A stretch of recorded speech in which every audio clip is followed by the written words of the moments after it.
शांति 11 अप्रैल 2025 की मुरली से विशेष पॉइंट।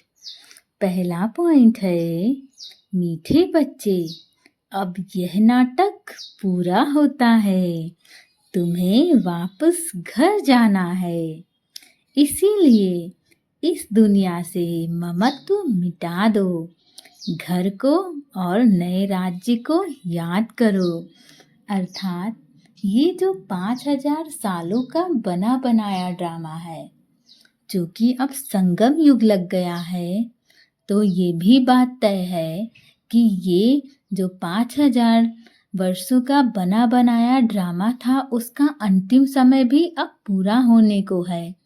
अब नव युग आने को है और बाबा इसी संगम युग में हम बच्चों को तैयार कराने आए हैं, ताकि हम नई दुनिया में जा सकें और नई दुनिया की स्थापना में योगदान दे सकें।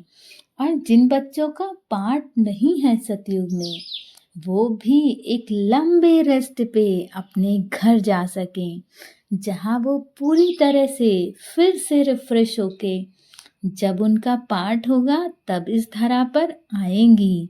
जैसे हम अपने बाहर के कामकाज से थक के आते हैं, तो हमें अपने घर पे बहुत सुखद अनुभव होता है, हम रिफ्रेश हो जाते हैं थोड़ी देर के बाद अपने घर में। वैसे ही हमें वापस अपने घर परम धाम में जाना है, जहाँ पर केवल सुख, शांति, प्रेम, आनंद ही है। वहाँ कोई भी नकारात्मक चीज नहीं होती है। इसीलिए यदि हम इतने सुखद स्थान पर जाने वाले हैं, तो हमें इस पुरानी दुनिया से अपना ममत्व मिटा देना चाहिए, क्योंकि हम तो अपने घर जाने वाले हैं। इसीलिए हमें कोई ममत्व इस दुनिया से नहीं रखना है और हमें अपने घर को और नए राज्य को याद करना है, अपने उस परम धाम को, जहाँ की स्मृति मात्र से हमारा मन शांत हो जाता है, हमारे सारे संकल्प समाप्त हो जाते हैं। तो कितना सुखद अनुभव वहाँ का वास्तविक होगा, ये तो हम केवल कल्पना करते हैं। अगला पॉइंट है, स्वयं की चिंतन और पढ़ाई में मस्त रहना है, दूसरों को नहीं देखना है। अगर कोई अच्छा नहीं बोलता है, तो एक कान से सुन दूसरे से निकाल देना है। रूठ करके पढ़ाई नहीं छोड़नी है। अर्थात हमारा संपूर्ण चिंतन स्वयं की पढ़ाई पर और स्वयं पे होना चाहिए कि हम कब क्या क्या करते हैं, क्या हमारा व्यवहार श्रीमत के अनुसार है, हम कितने समय तक बाबा को याद करते हैं, कितना समय हम अपना व्यर्थ की बातों में गवाते हैं। इन सब की चेकिंग करनी है और स्वयं की पढ़ाई और प्रोग्रेस में मस्त रहना है। हमें अन्य आत्माओं को देखना ही नहीं है कि वो क्या करती हैं, क्या नहीं करती हैं। हमें तो स्वयं की चेकिंग करनी है। अगर कोई अच्छा नहीं बोलता है, तो हमें उन बातों को एक बार एक कान से सुनना है और दूसरे कान से निकाल देना है।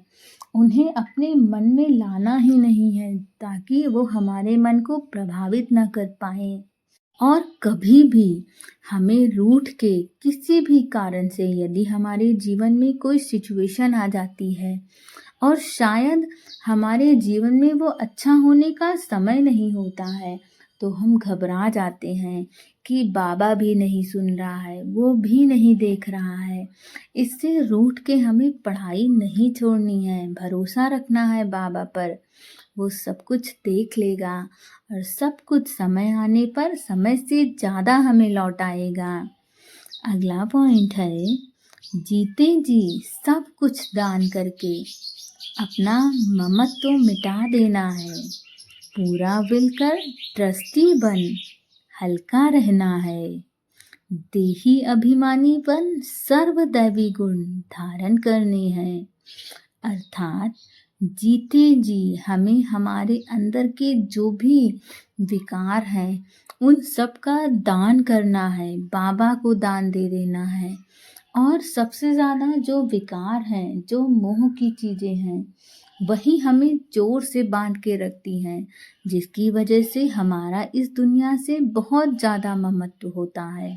तो हमें इन सब को बाबा को दान दे देना है, ताकि अंत समय में हम बाबा को केवल याद करें और सब कुछ बाबा को दे करके हमें केवल ट्रस्टी बनना है। मालिक तो केवल बाबा को बनाना है। और यदि हम कहीं व्यापार करते हैं, कहीं जॉब करते हैं, तो उस कंपनी का मालिक कोई अन्य आत्मा होती है।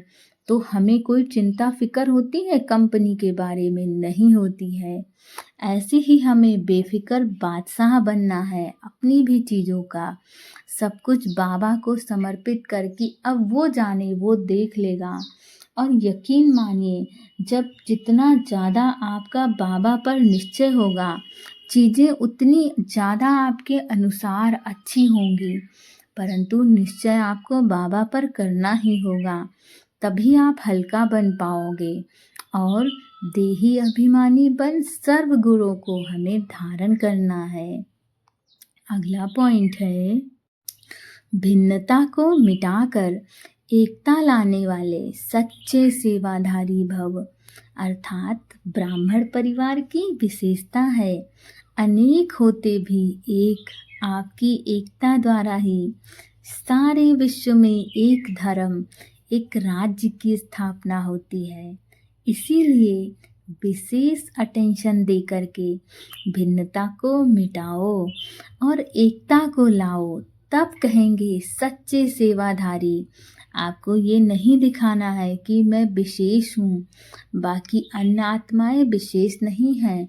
आपको स्वयं को साधारण बाकी आत्माओं के सामने रखना है, ताकि वो सब आत्माएं आपके साथ कदम से कदम मिला के चल सके, बाबा के ज्ञान में अपना कदम आगे बढ़ाएं, वो भी तीव्र पुरुषार्थ कर पाए।